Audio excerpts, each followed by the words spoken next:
project for CB Rebuilds. It is a 2007 Saturn Aura car. Guy picked this up for $500 bucks. We're going to see what we can do to keep it running and maybe make a daily driver out of it. Something to scoot around if you don't want to take the Jeep out for a ride. So we'll take a look at it, give you a walk around, and we'll see what's going on.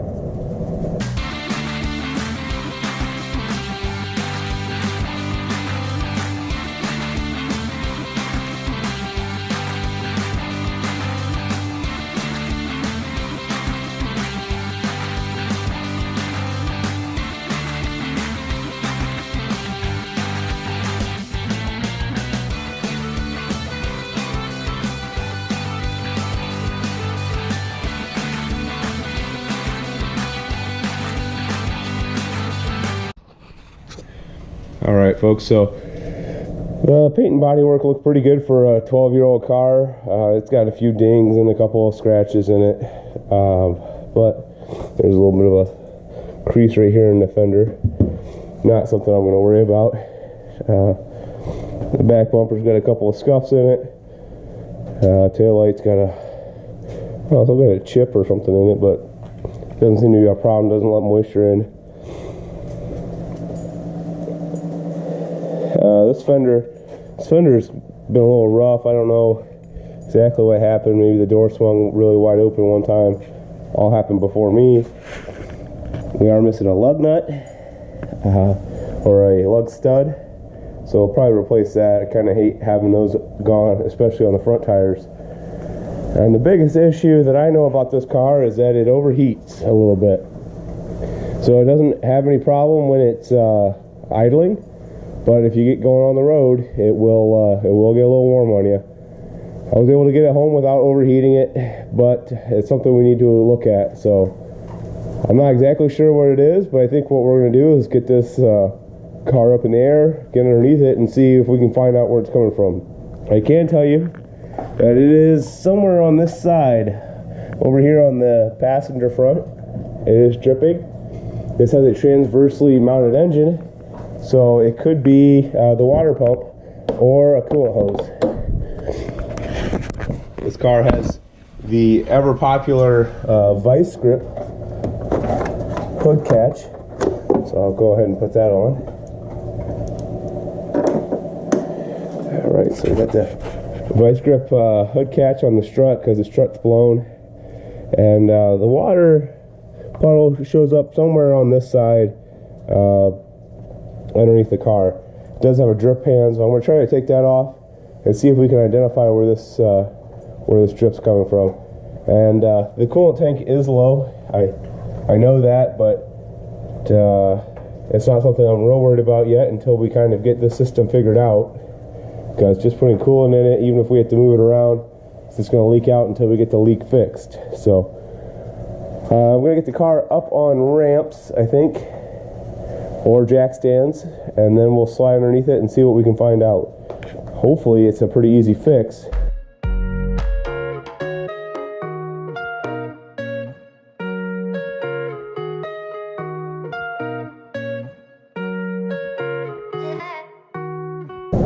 Alright folks, I got the light set up. I'll take you under and see what I see. I don't see a bunch yet, but let's go see what's going on.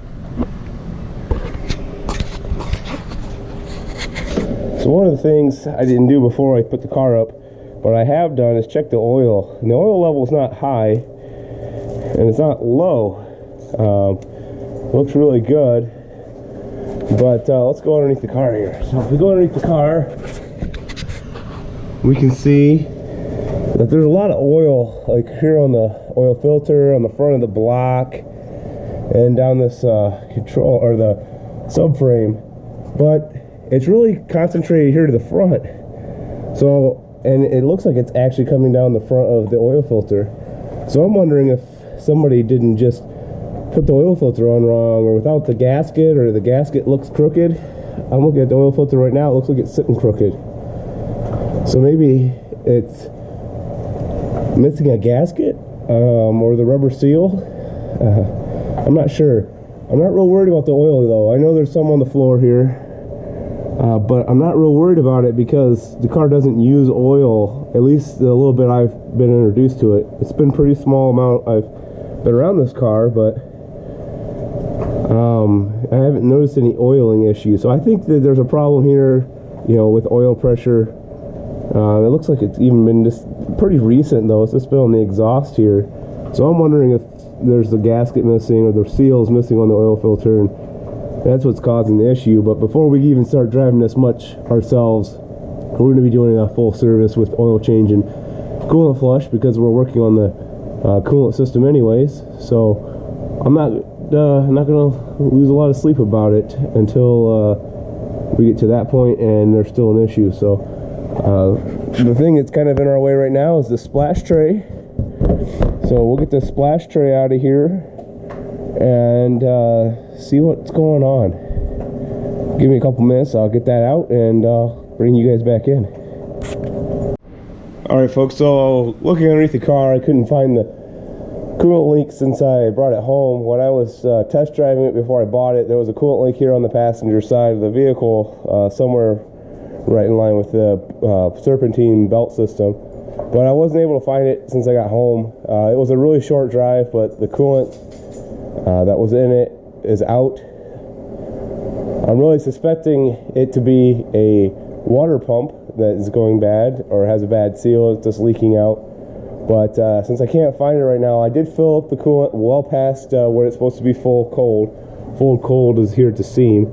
But I'm going to turn the car on, let it suck down the coolant, and the cap is loose. And we'll see if we can start locating where this coolant's coming out on the passenger side here on the bottom. So I'll set you guys up on the stand and we'll get the car running.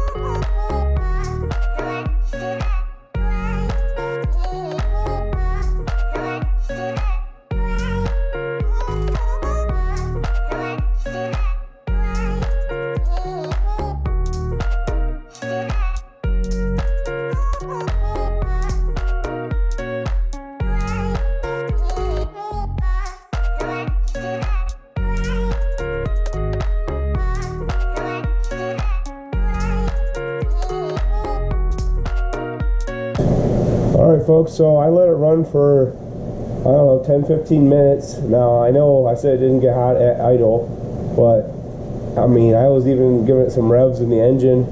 You know, I got inside the car and revved it up a little bit and still didn't see any increase in temperature. The only thing I'm noticing is the oil, and I'll take you underneath there and show you where it's dripping from.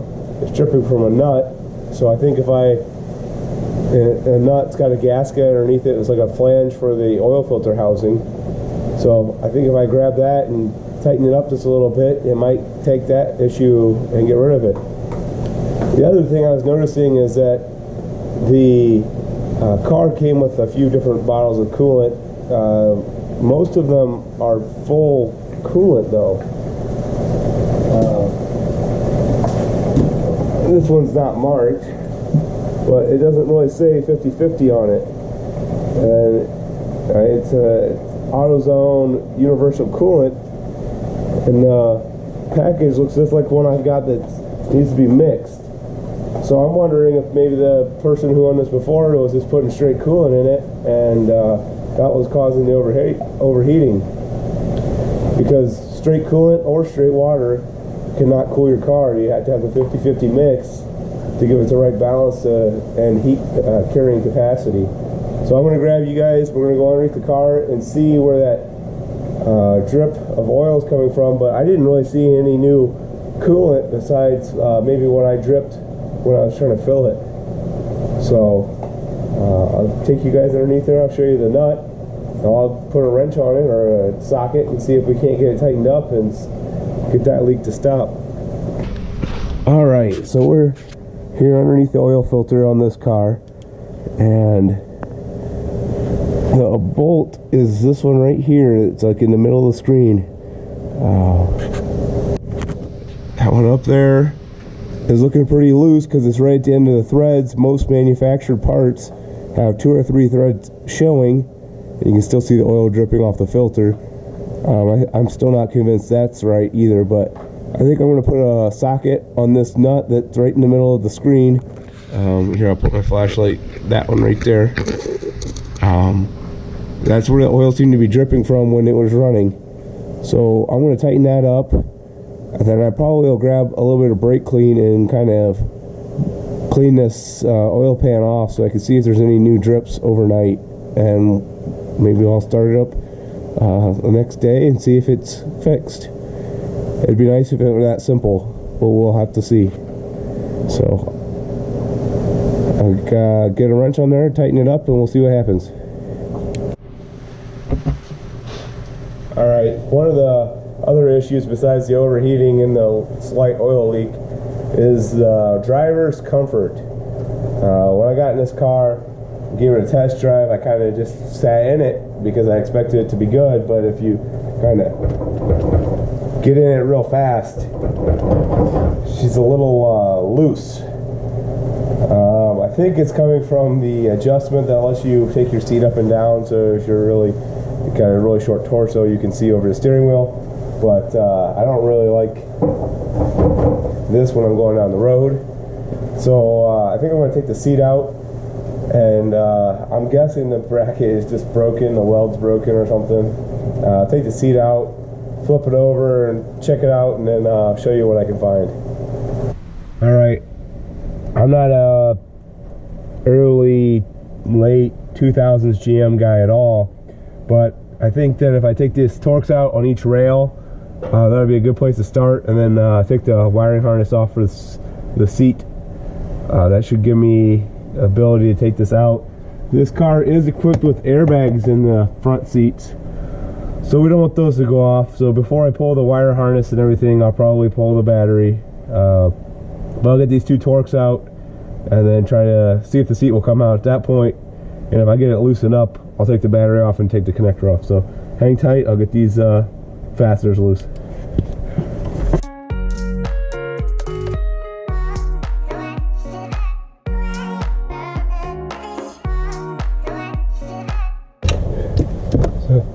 So kind of like I thought, the seat's basically going to come out. I might use the power fold to fold it up before I take it out the front, and after I take the power fold forward, I cut the power to the car so I don't blow the airbags by accident.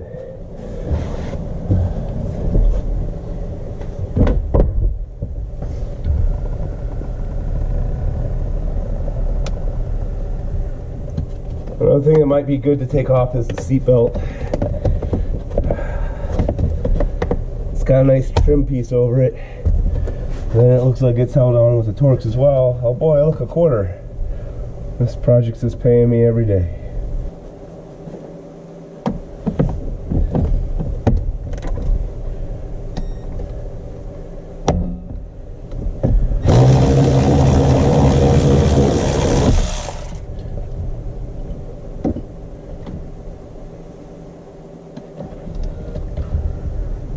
Alright, so that's all the way forward. Let me cut the power to the battery. We'll get that harness out, and then we can get the seat out. This seems like the right way to do it. I don't know if it's right or not. We'll get her out.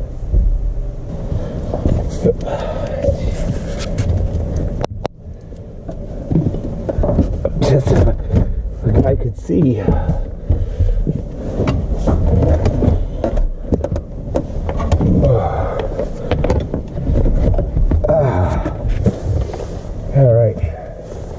Here's all your power for all your controls, and this one right here is for your airbag. Definitely want that one to plug back in when we're done. So you should really yank on it really hard when you're trying to take it apart.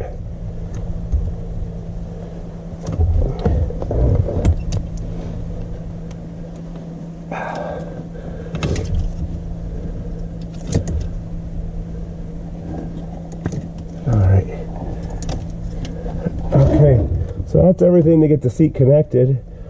We just gotta get it out of here.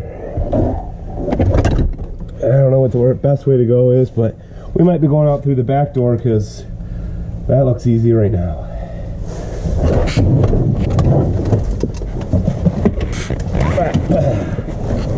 It looked easy. Alright, well, I have to get the seat out here. This bar up here is not attached at all, and it looks like it just broke away. And then this little C-shaped thing, if you guys can see that, it's supposed to go back here on the back bar, or at least the other side has one right down there. Looks like some welds tore free.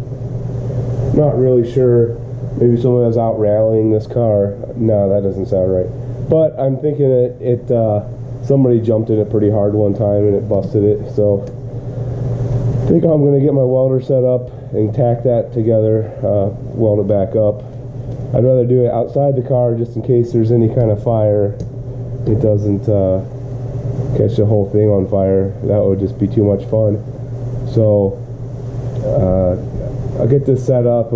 This one right here is obviously going to be pretty easy to weld. Let's get it in position and throw some beads along the sides there.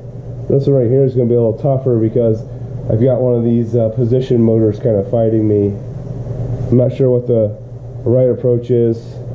I'm sure whatever it is, I won't do it, but I'll give her a shot and get her welded up. In the end, as long as it's solid, even if it's just a tiny bit crooked, it's going to be way better than it was. So that's what I'm going to work towards next. Getting this welded back to the back of the frame and getting this bar welded back on. And then the seat should be fixed, which would be nice when you're trying to drive it.